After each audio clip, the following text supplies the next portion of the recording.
Good morning friends. आज सकाळीच मी लवकर उठून सर्व काम आवरून घेतलं होतं.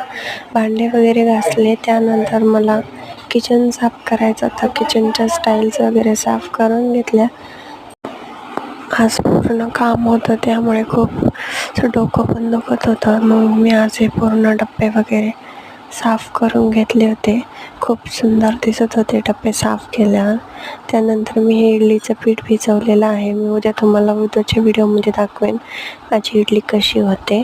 त्यानंतर हे बघा, हे आमचं बेसिंग. सर्व याच्यात ब्रश करता पण कोणीच घासायला येत नाही माझ्याशिवाय. मग मी तुम्हाला एक ट्रिक सांगते. एक शॅम्पू घ्यायचा आणि आपल्या मशीनचं लिक्विड असतं कपड्याच्या, तर ते कोणचं पण असं ते लिक्विड घ्यायचं, थोडंसं अर्धा वगैरे टोपण. मी सेफ वॉशचं लिक्विड घेत आहे. हे दोन्ही मिक्स करायचं, एक टोपण. शॅम्पू वगैरे नसेल तर तुम्ही निरमा पण टाकू शकता. त्यानंतर आपण त्यामध्ये थोडं पाणी घालून हे असं मिक्स करून घेऊ. त्याचा बघा कलर कसा झालेला आहे. हे पूर्ण किचन त्याच्याने साफ करते आणि हे बेसिंग पण. आता बघा तुम्ही, बेसिंग किती स्वच्छ निघतो माझा. खूप घाण बेसिंग झाला होता. मग यानंतर मी सर्व हे पितळाचं वगैरे दिसत असेल तुम्हाला, तो पितळीचं नळ नाही आहे, त्याला फक्त वरतून कलर आहे पितळी.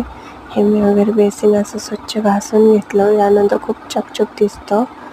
एकदा तुमच्या घरातल्या बेसिंगला नक्की ट्राय करून बघा.